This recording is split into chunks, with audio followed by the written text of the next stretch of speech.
But my husband and I were always really intentional. Like we had monthly check-ins and we would say, how is this business serving our family? Because we really didn't want to be serving the business. Even though we liked the extra income, all of that, we were just able to pause and say, okay, what needs to change? How are we feeling about this? Hold it with an open hand of this is an amazing gift and blessing, but the goal is for it to be fun and enriching our lives, not draining us.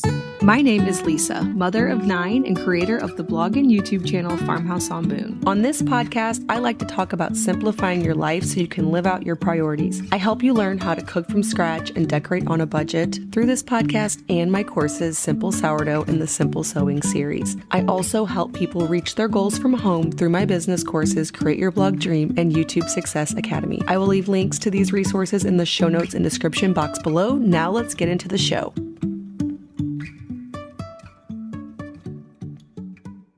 Welcome back to the Simple Farmhouse Life podcast. Today, I am bringing on a fellow mom blogger. I say mom blogger, but we both actually write content on recipes that we're making for our families, recipes that are tried and true, family-friendly recipes. Laura from Joy Food Sunshine. We had the opportunity to meet at an event that the ad company that our blog is both on over the winter. And then I learned that she also had quite a few children and homeschooled. And I'm like, well, this would be an interesting discussion because so many of us want to do something in our homes or just figure out how to juggle life with lots of children, the home, the cooking, all of the extracurricular activities that you might have. So anytime I can ask another mom how they do it, how they get it all done, I definitely love to engage in those kind of conversations. So without further ado, let's jump into the interview. Laura, so excited to have you on. For those of you who do not know your website, Laura and I connected at a Mediavine event, and I quickly realized, oh, she has a lot of children and homeschool. I think you homeschool too, correct? Mm-hmm. Yeah. So in a similar entrepreneurial boat as me, which all forms of entrepreneurship have their own challenges. But then, of course, a lot of my listeners are moms who also have something on the side because these days, you can be selling bread from home. You can be listing things on Etsy. There's just a wide range of things and trying to figure out that balance. So tell us about your website and your whatever you want to share, like your family, and we'll get into all the things. Okay. Well, before my website, I'm a mom. That's my number one job. Yeah. So, I have 6 kids, 14 to 4. So they're like every 2 years apart, Yeah. And we've homeschooled always. So in the midst of all this, after my 3rd baby is when I started my website, Joy Food Sunshine, which, like most creators, I don't know, Lisa, but like when you meet someone, what kind of recipes do you share? Oh, easy, family-friendly recipes, Yeah. So that's, but I'm most known for my chocolate chip cookies. Yeah. So. When I asked you at the Mediavine event, I'm like, so, what's like your main thing? You're like chocolate chip cookies. I'm like, okay. Yes. Thankfully, that's been a huge gift. I've ranked number 1 for chocolate chip cookies since 2017. Wow. And that's so a really long run. I just pray every day that Google keeps loving me. That's kind of, But so that's been a huge gift. So most people find me through my chocolate chip cookie recipe and then they stay. Yeah. Yeah. Yeah. That's such an interesting thing. And I'm sure you have lots of other recipes that people favorite, but that's like your number one recipe. Yes. So let's see here. Yes. Then what year did you start your website? So, before we had kids, so I'm going to the Wayback Machine. Yep, that's fine.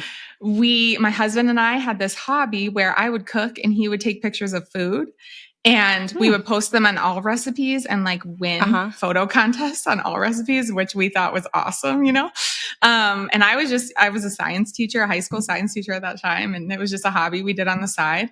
We had a kid. We just stopped doing it. We just were enamored with her. She became, she became our hobby, I guess. And then after my 3rd baby, I was struggling with like severe postpartum depression, like severe. And my husband, I said, I need something that's mine. That's not homeschooling the kids. That's not other, commitments that we have in life, but like, an outlet, a creative outlet. And he said, well, why don't you start a food blog? You've always wanted to, Oh, wow.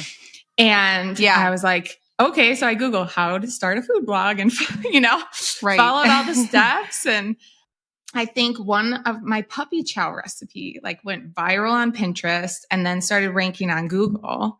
And in a few months, I was like with Mediavine. And so we started realizing like, oh, you could actually make money doing this. Like I started it as just a hobby. Right. Thinking, okay, at that point I had 2 daughters. We knew we wanted a big family and one son. He wants my recipes too. Hopefully he'll be a great cook too. And so I started it as this hobby, just as something for my kids when they grew up, that they would have our recipes. And it just grew into something else, That is so interesting. So you didn't start it intentionally as a business, which I hear like mixed things. I would say most people that I've talked to, it seems like that's more the case, which I'm honestly the opposite, which is funny, but I don't know. What year did you start yours? You started yours after me though, I think. Yeah, 2016. When did you start yours? When? Same. Yeah, early in 2016. Okay. So I knew several bloggers and I followed blogs, which I think was even sort of cutting edge back then. I don't know, to follow blogs.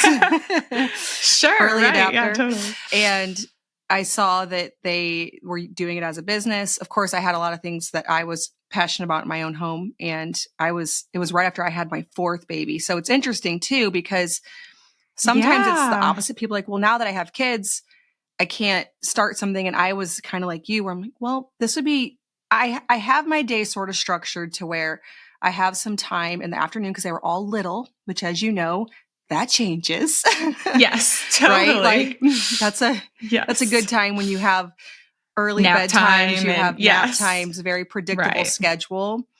I felt like, well, I could do something during this. And I'm a type of person who I want to have something like that. And so that was kind of a similar origin story, except I was thinking, I want to make this a business. I don't really know how, but I want to turn it into a business. But you didn't do that. Mm-mm. But then once I got a taste of it, I was like, oh, now I want to do this like for real, Yeah. So the gear shifted, Yeah, it took making a little bit of income to see, oh, this is actually a viable option, not just a dream. And I think I felt the same way. And the first thing I made money on with the website or with the business in general, because it's expanded to other parts, but was also just Mediavine. So it's interesting that same for you way back then. I mean, still for me, honestly. Well, no, I don't do a lot of extra stuff. Yeah. Yes. Yeah. No, it's still a great income source. So, okay. Totally. A lot of people want to know, loaded question, how to juggle family life, to prioritize and still have a business. And I will say that you and I are in a different phase of business. I was thinking about this today when I was doing some things and I was thinking about this interview. I was like, well, part of the difficulty is talking about this is it's a very different phase of the business that does allow for a lot more flexibility if you've been intentional over the last several years of setting it up that way. So I guess let's do the 2-part question. One, how did that work in the beginning before you presumably maybe you hire a team, maybe you don't? And then how does it look now?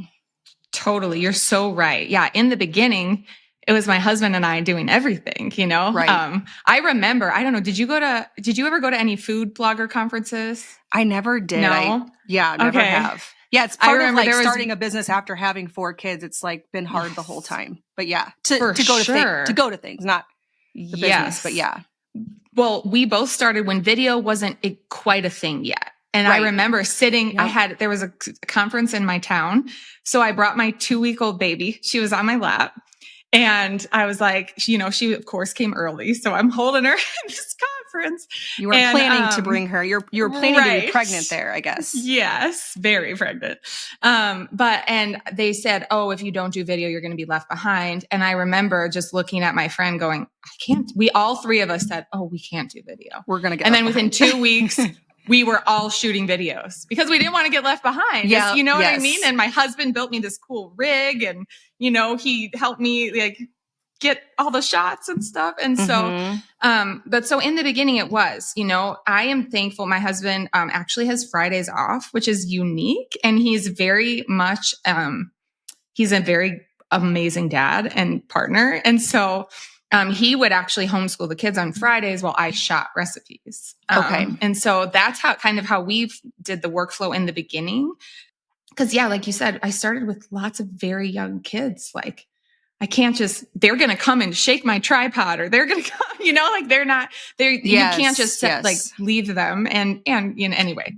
And so, started doing that, was doing everything. And as the business grew, I started hiring things out for sure. But my husband and I were always really intentional. Like we had monthly check-ins and we would say, how is this business serving our family? Because we really didn't want to be serving the business, like even though we liked the extra income, all of that, we were just able to pause and say, okay, what needs to change? How are we feeling about this? Hold it with an open hand of, this is an amazing gift and blessing, but the goal is for it to be fun and enriching our lives, not draining us, And so I'm thankful for that. So that when we got to the point where I like fell off a stool when I was super pregnant while I was shooting something. Oh no. And I was like, okay, I'm not doing this anymore. It just was my kind of point where I said, okay, I need to hire someone. I can hire someone. I have to let go of the control. So a lot of the shift in your business is letting go of control, because I had to be okay with somebody else's photography skills. And it took me a while to find someone who was better than me. You know what I mean? Like now I have a photographer who's so much better than me. I would cry if she moved on to something else, right? Yes. But in the beginning, it was a lot of adjusting my standards in order to still bring quality content on, but make the business something that I could still do. And I think it was different back then because I built my business anonymously. I didn't want my face in my business. It was, I have a degree in chemistry and I love to cook. And so my sweet spot is in the kitchen. I like to create recipes. I like to write the recipes. And so that's why I hired people, was to free me up to do the part of my business that I loved. I'm not a photographer. I'm not a videographer. But when you're an entrepreneur, you have to become all the things.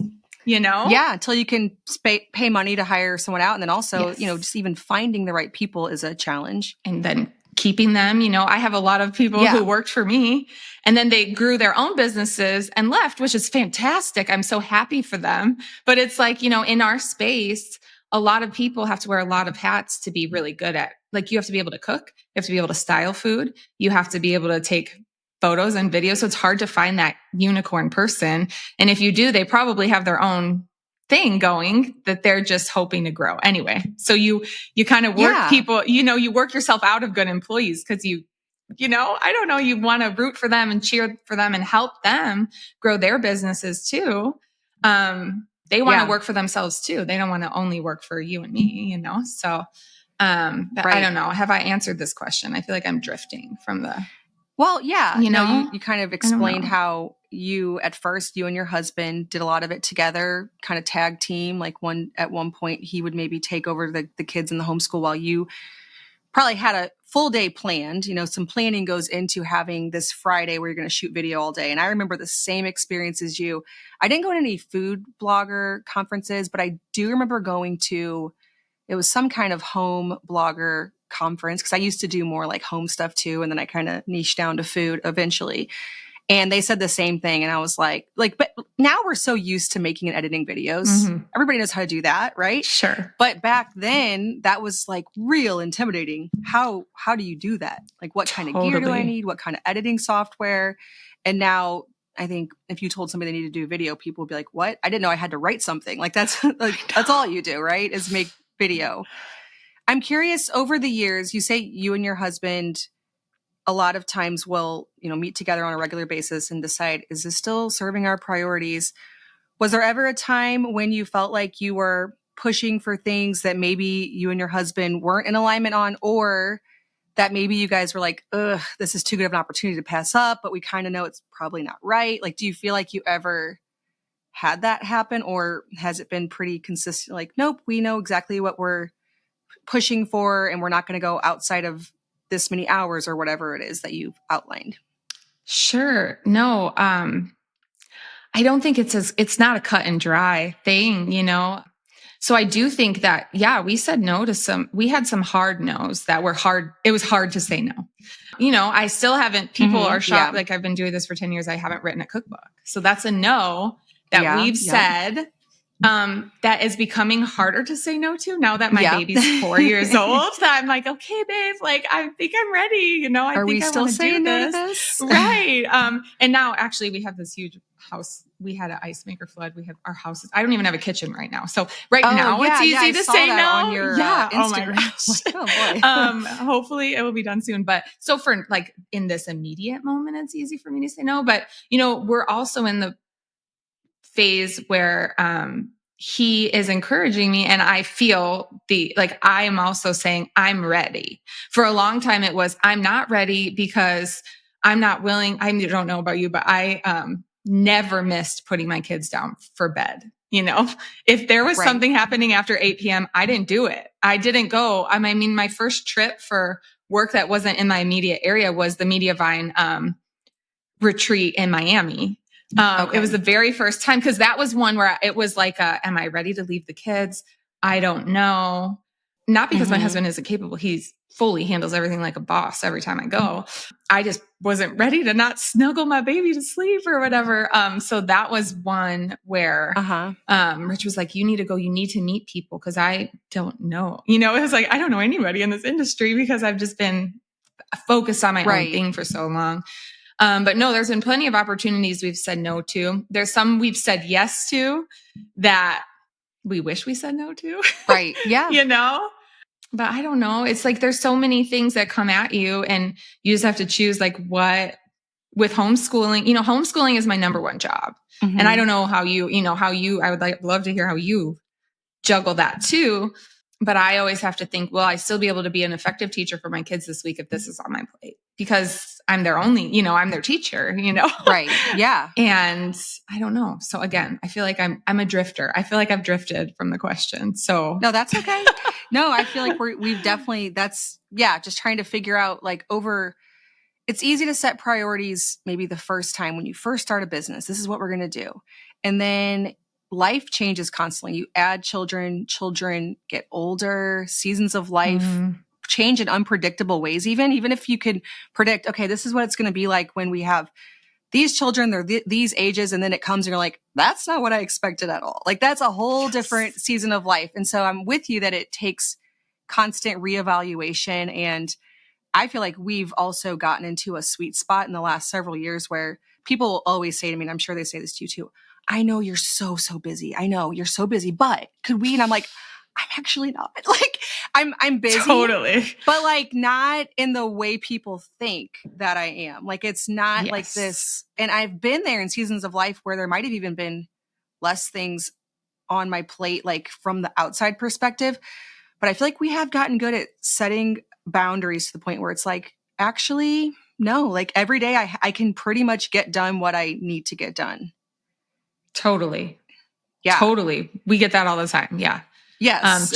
But like you said, with seasons of life, this is the first year we've let our older kids do like actual competitive sports, not just rec center sports. And that's probably changed things. Yeah, I'm like, just a little bit. Oh gosh. We're just a few weeks into it, and I'm like, oh my gosh, having to do it, Okay. Yeah. But it is. But now, so for a long time, we were the same way. We're like, no, we can do dinner. Like, come over. You know, we're good. And now I'm like, oh my gosh, our anniversary was last week, the week before. And I looked at the calendar and I'm like, when can we go on a date without a driver? Do you have a driver, right? I do. One of your kids can drive. It's new, but yes, one of my daughter will be 17 in the fall and she can drive. And that's a whole new thing of figuring out like what you allow them to do. Totally. But I'm like, and so my 14-year-old kind of got her license too. Not really, but like they're a pair, Totally. But it's like, cause we don't have family by us. We've, it's just us where we are. And so it's like, oh my goodness, we don't have a driver. So I'm like looking at the calendar, when can we go on a date? And I start crying. I'm like, never. It's never happening, but it's not your business. Right. It's not really the kids. It's the competitive sports at this point. That's so we're like, okay, what do we variable. Do? But, I mean, I was being dramatic. We have days where we could go on a date, but you know what I mean? But then I don't want to leave the kids. I don't know. So Anyway. So I'm curious because you and I have similar businesses, but then also different aspects of them as well. How have you set up your week? How do you plan? How much do you commit to as far as your business goes? I know you also show up quite a bit on Instagram. I know you do a little bit with YouTube as well. So what does that look like time commitment wise? And then how do you structure it all? So my main thing is Google still. And so my main focus is writing, developing, publishing recipes. So, and what I do for that to keep it sustainable is I am testing like a year and a half to 2 years in advance. And I'm shooting and I'm shooting and writing a year in advance. So I tried to get to a year after my last baby because seasonality of ingredients, like good luck trying to find a pomegranate in July, not happening. You know what I mean? And so, and so for me, that gives me the freedom. Like we went out of town for a month in May and I was like, I'm off. I'm done. I just didn't do anything because I had all these recipes, right? Obviously maybe a couple like check in, answer blog comments, things like that. So I prioritize making sure my recipes are written, ready to publish, all of that. But I do it pretty far in advance. But I'm type A enough that if it's not as far in advance that I like, I prioritize that until I get it. I catch back up, You'll still get it done. And then honestly, social media, you're so good at it. I struggle with it because I don't love being on it. And so I don't love being on it either, no. But it's just like, I don't know. And so I have some help there. I have a strategist who I just brought on, who's helping me a little bit try to figure out, because really this summer I posted like twice on Instagram, not my stories. I like to do stories are easy for me. It's just what we do in life, but kind of what you're doing. But it's like, dang, I don't know. It's hard to go on social media. So I put most of my energy into my website still. But I have made built my business without my face. So I actually never minded when someone said, oh, I got this recipe from Google or Pinterest. I'm like, more power to you. I don't need to have my face on this, but things are changing. You need to prove that you're a human being on the internet, Right. And so that's where I'm trying to shift my business now, is actually show my face more, which is not something that's very comfortable for me. But so, yeah. And so in a week, I really work during nap or rest time. So even though my kids are older, they still have a rest time where they finish their work. If they haven't finished some of their homeschool, or even in the summer, I made them still read, not just junk food, but this was when we were going to read quality books this, 1 to 2 hours in the afternoon.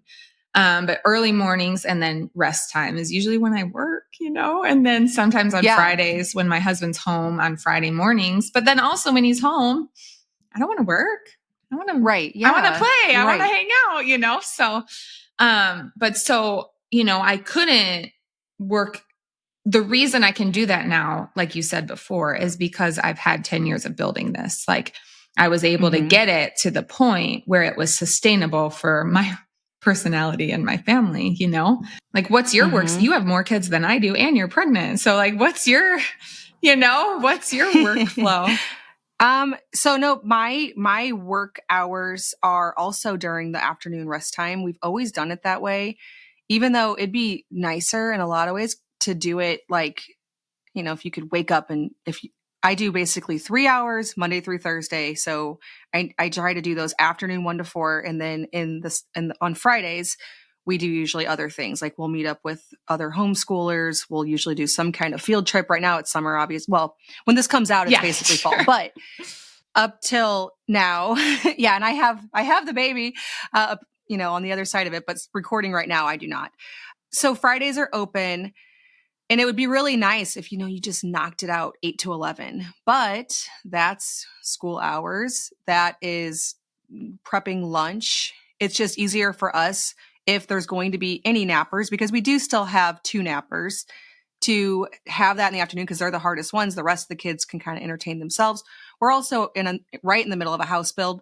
So my husband and 5 of the boys are right now going to pick up some old barnwood for something. And there's just a lot of moving parts. But one thing is I do schedule podcast interviews, voiceovers for YouTube, 1 to 4, Monday through Thursday. And outside of that, there's, I might answer an email on my phone in the morning or just randomly, but it's pretty much just kid stuff. And so it makes it really flexible because my husband's home, we do this together. And so we do where like during school we'll tag team because there are 9 kids. There's like one person can kind of handle toddlers and babies and maybe the older kids. And then one person, which the last couple of years has been my husband, the middle 5 boys is basically like the ones, actually 4 that need more, like it's easier just to take those 4 and work on their lessons. So that's currently how we're structuring it, but it changes, throughout all the years and all the seasons. And I don't even know what we're going to do this fall. That's just kind of what we did last fall. Mm-hmm. Do you get the question a lot? Like, how do you do it all? Do people ask you that a lot? Oh, all the time. And what do you say? Like the number I'm one curious question. what your answer is to that. Well, when they say all, I guess I wonder what they mean. Totally. Because like we're not in any sports at all. So our days don't really have any commitments to them really at all. We don't have any activities that are a time commitment thing. Like every Tuesday night we do this certain thing. And then of course for the business, if they're talking about the business, then I have a huge team that handles all different parts of this. And so what all you see pop up on the internet, which of course people see what they see and don't imagine what all went into it. Totally. It's even more than you think, but it's not me, is basically what I'm saying. So like obviously I don't do it all. My house is not perfectly clean. There are things I used to worry about in my home that I don't worry about now. Like when I look at the baseboards, I'm like, no, like it's totally. I don't care anymore. Your kids are just going to like somehow find a way to make them dirty tomorrow if you clean them today anyway, right? Yes. Yeah. I just don't care. Like we're living in a home that while we're building, and I've already thought like I'm going to do a deep clean before we move out. But till then, like, we're keeping it nice. Like it's not like we're destroying the place, but the perfectionism, the more time you've had a lot of children, kind of goes out the window. And maybe I'm speaking for us when I shouldn't. Is that how you feel as well? Totally. No. And it's the same. Yeah, you don't do it all. You couldn't, right? But no, I joke with my husband because we do have someone who helps with the cleaning in our house just because it's the one thing that I despise, I think, more than anything. Yes. And sometimes I joke with my husband, like, you know what, I would be sad if you were gone, but I think I'd be more sad if I didn't have Maria. She's part of my family. She's been with me for like 8 years, you know? I'm like, wow. She's moved with us. Like we love her. But anyway, I know that's first world problems. That sounds, but in order to, I don't want to say survive, but thrive, you have to get those pressure points. You have to figure out your pressure points. Like when I am a rage monster because I just mopped the floor, my husband's like, well, maybe you shouldn't mop the floor. Let's try to figure this out. And thankfully, we're able to do that, or all of our kids have chores. I don't know how you structure that with your kids, but after every meal, each one of our kids has a designated cleanup chore. So somebody does the dishes, someone dries them, someone wipes the table, someone vacuums. Right. So we try to mitigate the mess, but it's still like when I see, even with our mitigation after 1 week, what the floors look like, I'm like, it's a fool's errand to stress out about it too much, And I did early on. So I think sometimes people are comparing like their standard of something and then they apply that you are taking that same standard into every area of your life. And you have a business and you have this many kids and like, well, maybe I just don't fold the clothes anymore. Like we have these baskets shove those in our things laundry in the room. drawer. Yeah. Yeah. And I kind of like, I have a drawer for 5 of the kids' clothes get stored right there in the laundry room. It's a very small laundry room, but they have drawers and baskets and we just put them all in there. And there's just lots of things that I haven't worried about in the same way that's made it easier. And then also like we've set some priorities. So could we pursue a whole bunch of things and make a whole bunch more money if we, Luke, we used to joke that, if I just sat in this room and he slid some bologna under the door, like we'd really there would be a lot more money to show for it. But obviously we're not going to do that. And so because of that, it's a very limited amount of time. I have to be very strategic with it. Like I will say that I plan my week in such a way that my little office hours, as small as they are, I am not sitting around. Like, I have a list of things. I'm knocking it out. I can lollygag the rest of the day, but that's the one time where I know exactly what I'm doing. I have this recipe to shoot. I have this podcast interview to do, these emails to send, and I have to get it done before 4:00. Gotcha. Now, what do you do when you have a new baby? Like, what's your newborn life look like? Do you take a break, Yeah. So I do. I try to shoot, I film ahead. So like right now with YouTube, where we're currently sitting filming this, I am getting ahead. So then after what'll happen is my YouTube videos will be out of order. And so I'll share like a birth story, because that's super easy. I can just be sitting there with the camera up and still totally relaxing. And then there'll be 2 videos after that, at least, where I'm still pregnant. So that's 2 weeks of videos that I shot and edited prior. So I plan ahead. And then the blog is, I have such a great team that we can carry on, not maybe in the exact same way, but our business is very flexible and nobody's going to notice. You can pull a new post to the top of the website, and the only thing that I find very constant is something like YouTube. And so have to get ahead on that, have to get ahead on podcast interviews, but it's doable because I'm not doing 5 videos a week. Totally. Yeah. And I get like antsy. I want to theoretically lay in bed for 2 weeks, but then usually around a week, I'm like, okay, just ready to do my normal thing again. Totally. Yeah. Where I was like, if I could just hibernate with my babies for a year, I think I would.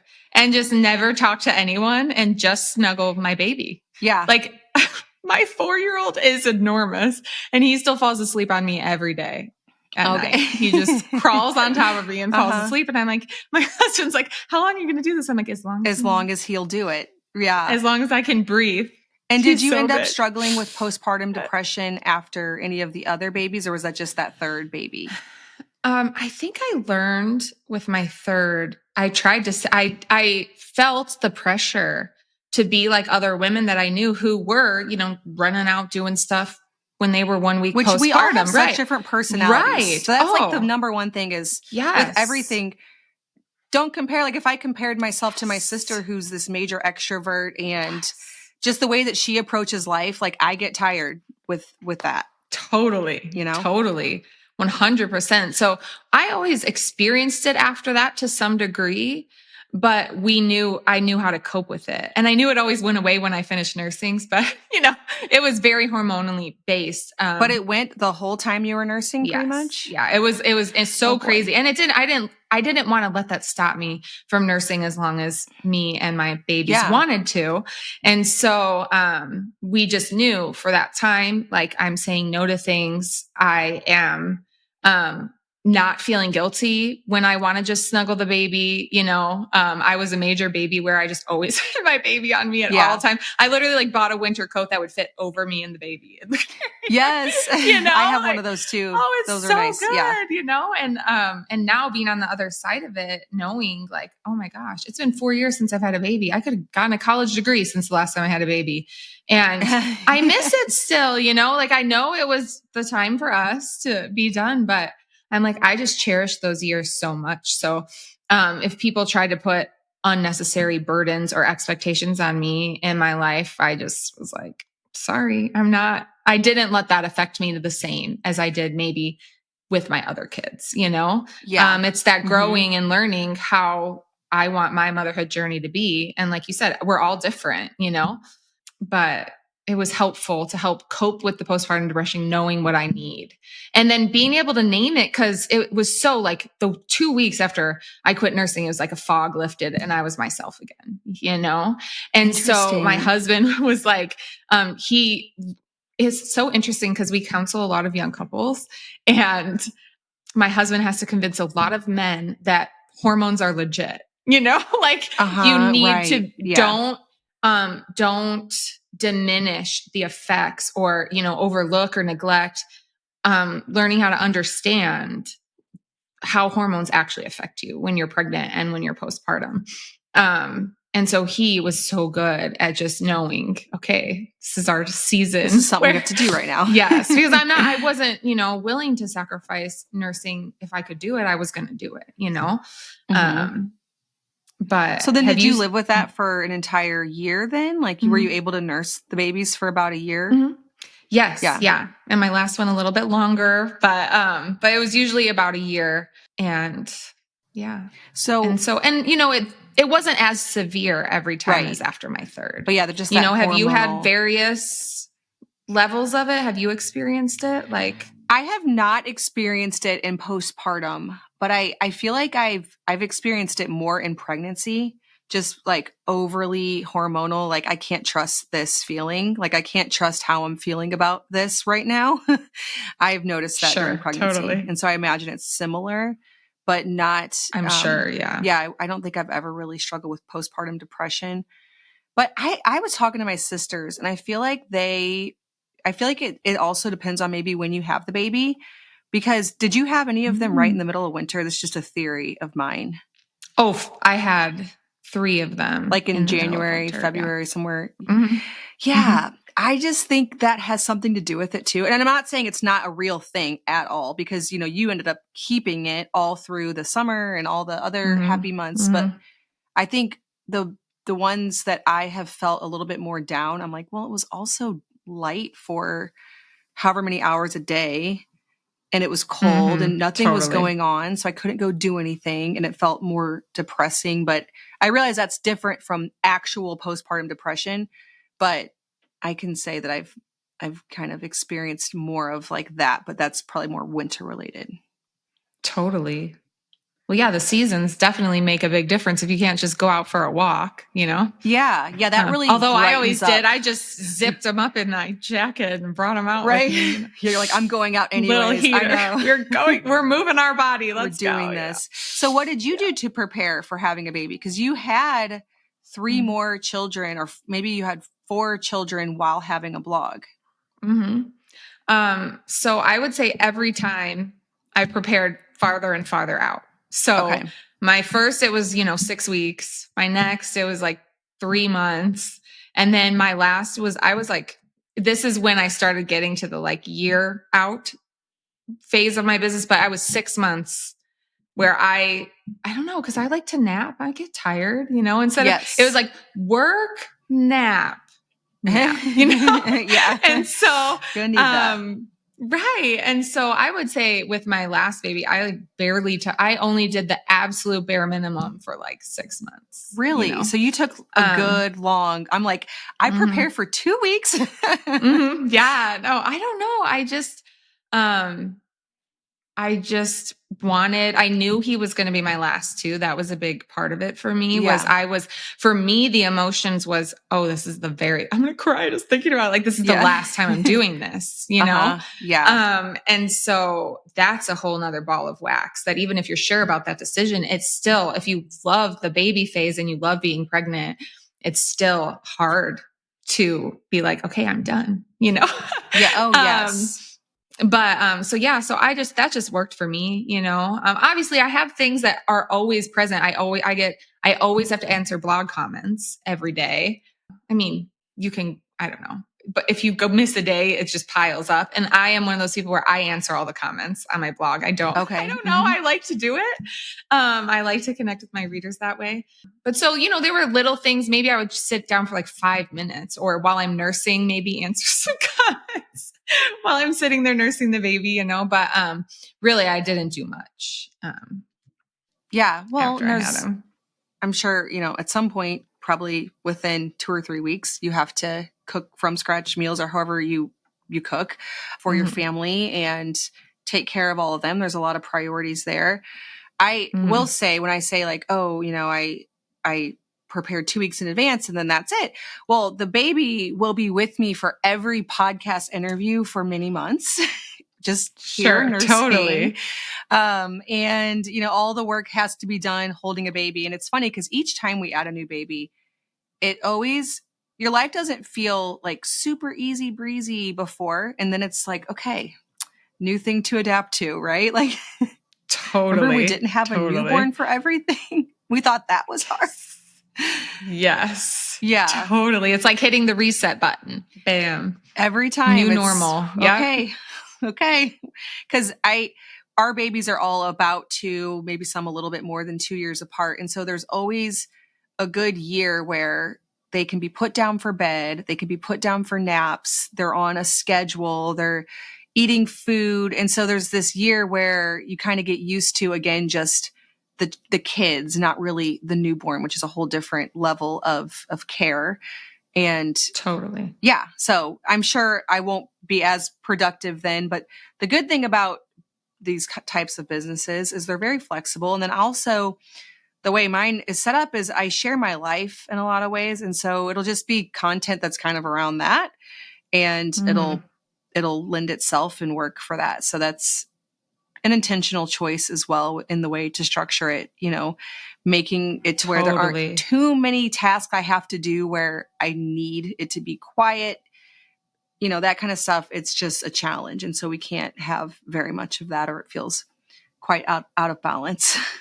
I'm sure you're the same. Well, do you feel like what you do for your business is just like an extension of who you are as a mom and a woman and a person? It is. Yeah. And I've heard people say, people say things online like, well, I'm sure this person doesn't really do these things. I'm like, literally, like I do all the same things when I'm not filming. Like I'm making the same bread. We're making the same meals. And then sometimes I turn the camera on and capture 20 minutes out of that week where I'm doing all of these things.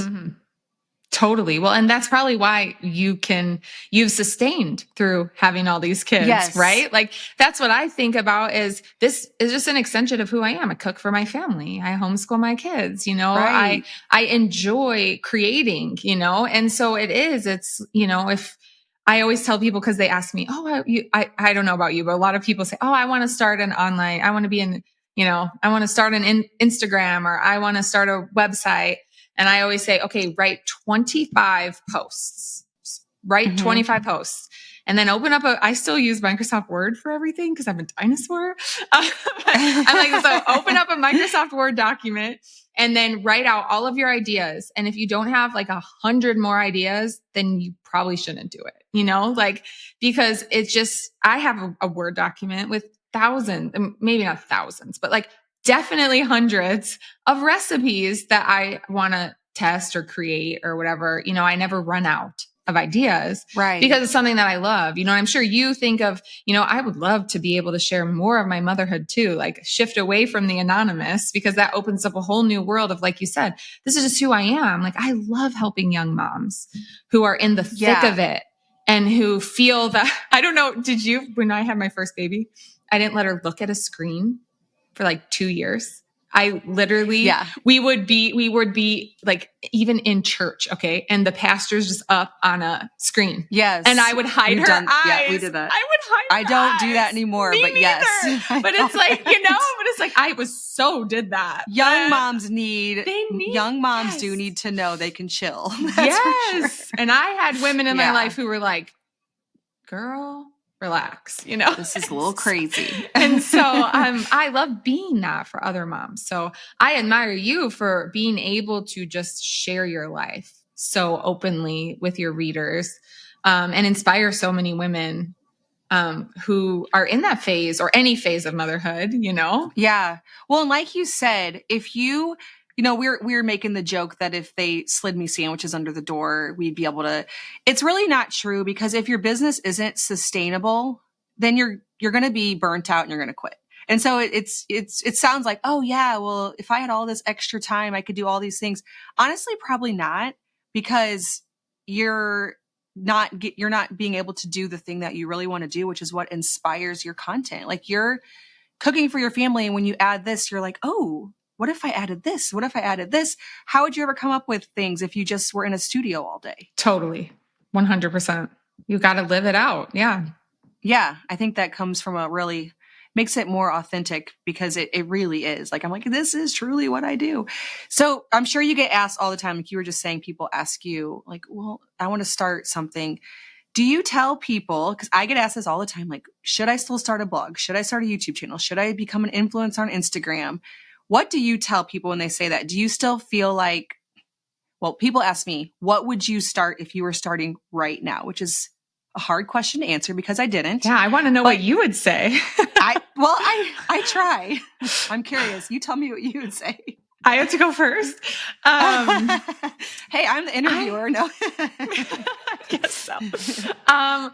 Oh gosh. I mean, well, they ask you, and so, you know, do you just say like, just don't, just stay off the internet in general? Because sometimes I'm tempted to say that.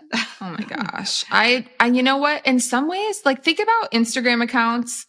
You can have a viral video and have no followers right now, which wasn't the case when we first started. That's very true. So there's something like you can get on TikTok and share. You see how people blow up overnight for certain things. So in some way, I feel like, you know, if you're willing to play the game, you know, you could still be successful in that.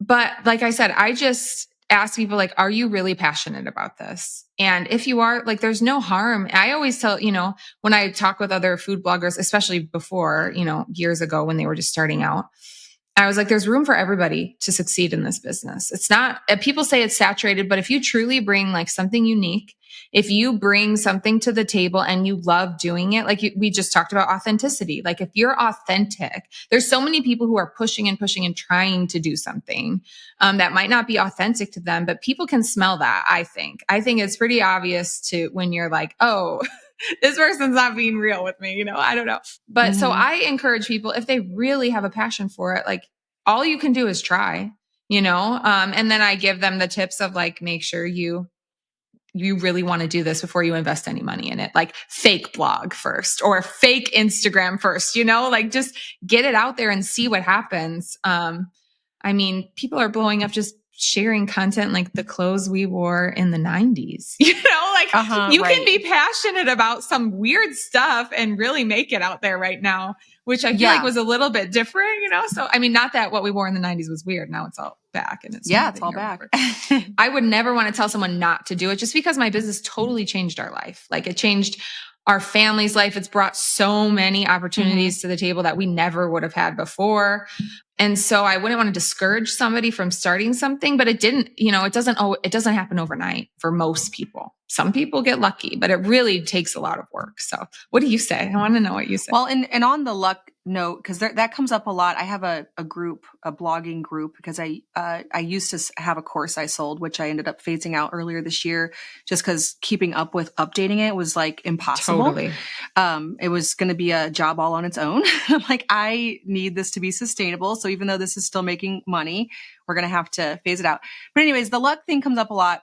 But one thing I will say about luck, because absolutely there is some lucky things that happen when you put out a lot of content. Like I was looking through after this discussion, I was kind of thinking, man, how many pieces of content have I put out that have gone viral? And I looked at my YouTube and I have over 1,000 videos and I have 4 that have reached over 1 million, 2 shorts, 2 longs. Totally. And so that's not really that much luck. Like, I mean, 1 in 250 have hit over 1 million, which isn't that insane anymore. Like hitting over 1 million on Instagram happens to people a lot. And it's only happened to me maybe like twice. And I haven't counted my Instagram posts. But what I will say about the luck piece is, yes, there's always going to be some luck involved, but it won't necessarily make for a sustainable business. Like if I took away those 4 YouTube videos, or if I took away, I wouldn't want to take away my top performing blog post, but I'm just saying, no, right. Don't take that away.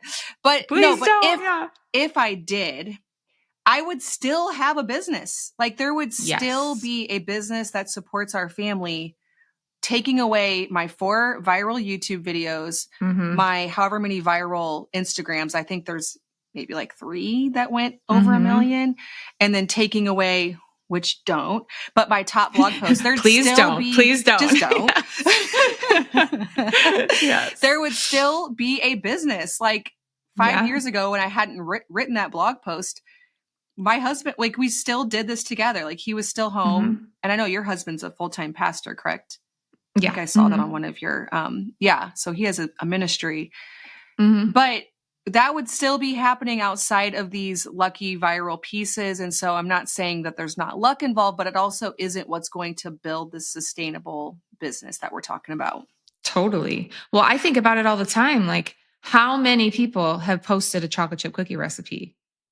So many. Yeah. So yeah. And we, right. Same. I'm like, please don't take that away from don't. me. Please. We're so thankful for this gift of ranking for this keyword. But people ask, like, how did you do it? And I'm like, well, you can say the things. I got an SEO audit. I learned how to make my content better.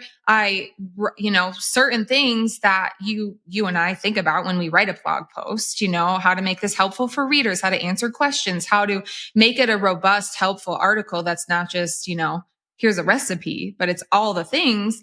But at some point you just have to acknowledge, like, it was a blessing. It was a gift, and I'm going to be thankful for it because, you and I can't make Google put our recipes at the top. We can't make the algorithm push out our videos. Like, I don't think I've ever hit 1 million views on anything on social media. You know what I mean? And so you can't force those things. But like you said, you just keep creating. I think it's also like creating content for people, not for yourself. Like, when I write a recipe, I think about my reader. I don't think I'm not trying to just get people to come to my website. I'm trying to provide value for them, right? So you have to do that. You have to provide something for people that they can't get somewhere else, No, I think it's an interesting discussion because I never want to deny that there's certain things that take off that you're like, I don't know why. Because so many times I put so much thought, so much strategy, at least when we're talking about YouTube, into like the titles, the thumbnails. I'm thinking through trends. I'm like trying to figure out how to position this so it takes off. And sometimes all my thought works. And then sometimes it's like, why did that work? And there's a lot of testing and there's a lot of playing the game. Like you said, if you want to get on Instagram and TikTok and play the game, like observe all the trends, position yourself to capitalize on those trends, which I think if my brain wasn't in a million other directions, that would be like a fun little game to play, which I'm not. Yes. But in the places I play it, there's definitely strategy, but then there's sometimes you're like, why my chocolate chip cookies? Right. Like, I think they're amazing, but how did Google even find them? You know what I mean? Like, it is. Yeah. And it's so funny that you say that because, like, I had one Instagram reel do well, like over 500,000 views, which for my channel is a lot.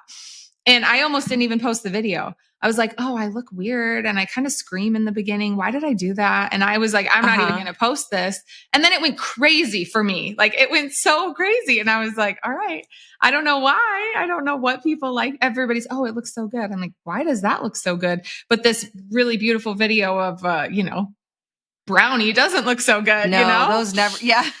My food ones never work. I try, but I know that going in because it's not that kind of platform, but also like I'm trying to also, the food blog is the thing that I want to be the main thing. And so still do it, but it's not going to like go viral on Instagram or TikTok because if you watch and observe, it's like, well, that wouldn't work. But I do think just the idea of creating a sustainable business, not really relying on virality, relying on one thing. That's the reason why I've really diversified my business over the years, because if Google drops me, it's like, well, wouldn't like that. But also like there's still a business left here. Yes, totally. And yeah. Well, so much to unpack, so much to talk about. I really appreciate the time you've spent so far out of your busy day and sharing with the listeners this balance of mom life and priorities and internet business or any type of business. Tell the listeners where they can find you and find your awesome recipes, and just tell us a few more things you share on there besides chocolate chip, because I think people would love to hear about like your family dinners and things that could help them there. Yeah. So I'm joyfoodsunshine.com and joyfoodsunshine on all platforms. That's where you can find me. That's easy enough. Easy peasy. And yeah, I mean, I really focus, because we have so many kids, I really focus on recipes that are easy with simple ingredients, but taste awesome, So homemade, and I'm similar in I don't like to buy ingredients. So homemade pizza sauce, homemade pizza dough, homemade mac and cheese. Like, these are some of my homemade whipped cream. These are my absolute top recipes. They're all like 5 ingredient, easy recipes, that are just tried and true. And so, it's like, for me, my thing is, if you're looking to get dinner on the table fast, you don't want to order takeout, that's kind of, and you still want to cook from scratch. That's what you can find. Well, that's what everybody needs. Right. Yep. Or baking. I do have a degree in chemistry, and I really take a lot of pride in my baking recipes, my cookies, brownies, the tried and true. Even ice cream. Like, don't ever go to an ice cream shop again. Homemade ice cream is where it's Ooh, yeah. I need to look at it because I've been telling my kids, like, I feel like we kind of just make our ice cream this really fast way, and it works, but I'm like, I want like really good ice cream. Can I get one of you to like experiment and do this? And yes. So yeah, it's worth it. It's totally worth it. I agree. Awesome. Well, thank you so much, Laura. I really appreciate it. Thank you. It was so great to chat with you. Thanks, as always, for listening to the Simple Farmhouse Life podcast. My husband Luke and I and our 8 kids work together side by side on our little homestead and use our blog, podcast, and YouTube channel to reach other homemakers, home cooks, and homesteaders with practical recipes and daily family life. For everyday sourdough recipes, make sure to check out our blog, farmhouseonboone.com. And to dig deeper, we do also offer a course called Simple Sourdough over at bit.ly/farmhouse sourdough course. That's all one word, bit.ly/farmhouse sourdough course. If you're looking to learn how we earn an income online, check out my YouTube course at bit.ly/farmhouse YouTube course, all one word.